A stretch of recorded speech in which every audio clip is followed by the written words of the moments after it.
and welcome to Cars and Escapades. Today we're looking at the Peugeot 3008. Now the Peugeot 3008 is a relatively small family SUV. It has a rather nice grille at the front which looks quite impressive. We move around to the side and there are the octagon headlights. From the side it looks quite impressive and quite stylish. We move around to the back and this model is the GT model and has a rather flash appearance at the rear with the black panelling across the side there. In addition, it has the black roof on this particular model. There's a 1.6 litre 4-cylinder turbocharged engine with 121 kilowatts of power and 240 newton meters of torque. Speed is 201 kilometers an hour and acceleration from 0 to 100 in 9.9 seconds. Stepping inside, this is a very comfortable car to sit in. You immediately are able to view the cockpit and the display, and there's quite a small steering wheel, but this is not a disadvantage. It's very adjustable and it's very comfortable to drive with. When we look around, there's nice leather stitching along the door and air conditioning vents. On the right of the display is the engine temperature and the tachometer. Centrally is the speed in digits, and to the left the speedometer in an analog format. To the left of that is the fuel gauge, and just above the fuel gauge is the blind spot indicator. That indicates that the blind spot is operating. The central display is controlled by piano-style hotkeys. For the infotainment center, air conditioning, sat-nav, blind spot activation and the telephone with the emergency indicators on the far right. Underneath is the control for the demisters, front and rear windows, and for central locking. Changing from one screen to the other is very simple. Simply press the hotkey. There's some storage in the center console. Cruise control is on the left of the steering wheel. Gear selection is here with the park on the top. To change gears, it's necessary to press on this little button on the side, and to go into manual paddle shift, press the M. There's a sport button which, when pressed and combined with the manual paddle shift, makes the car really quite nippy. There's some good storage in the door compartment. There's wireless charging up the front here and storage for the telephone.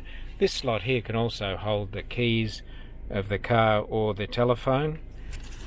There are drink containers here, and when this button is pressed, the large storage bucket in the center is easily opened up. It's really quite a long way down there for lots of storage. As you can see, I can put my arm right in there and I'm just touching the bottom now. There's also a glove box, which is not huge but certainly adequate. There are cloth seats. Positioning is done manually. It's not electric on this version of the vehicle. In the rear there's plenty of headroom, and someone who's 6 foot or 6'2" could easily fit in here without hitting the head. There's also plenty of legroom, and with no large drivetrain tunnel, there's plenty of room for the person sitting in the middle. There's the fold down armrest with 2 drink container spaces available, and by opening this compartment, access to the rear is easily obtainable so that longer items may be parked in there, or if access is wished while moving, then it can easily be obtained. Behind the front console is a 220 volt plug. Unfortunately in this model it is a British configuration that would need to be changed to the Australian configuration, or an adapter would be required in order to insert appliances there. I'll just open the boot, and as you can see there's a good storage space available with the 60-40 seat split for extra large space. There are toggles here for tying things down, and the seat release is just to the side here. Under the floor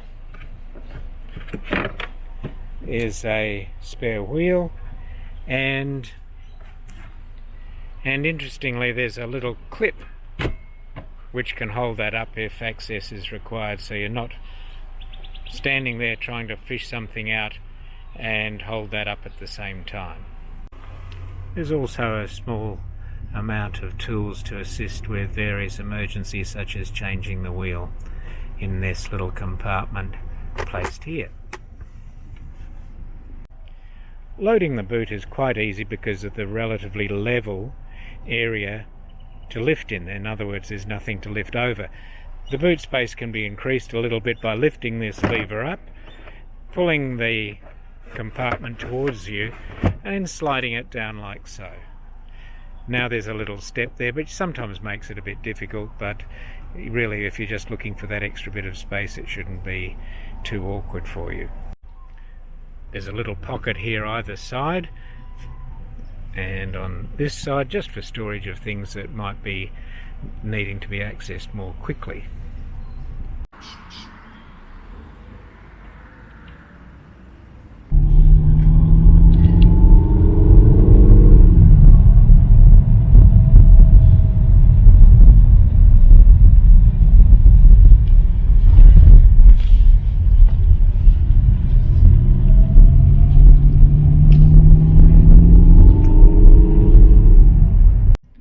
This is really a nice little car. It goes very well, and in manual with Sports Plus on, it's quite nippy. I think anyone would be impressed. I think it's a very nice car for a small family in particular.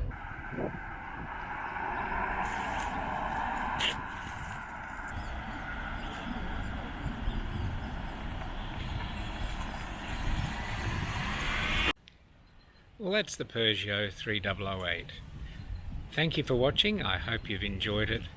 Please consider subscribing by clicking on the little icon in the bottom right hand corner, and also on the notifications bell if you'd like to receive notices of any further videos that we do in the future. Cheerio for now.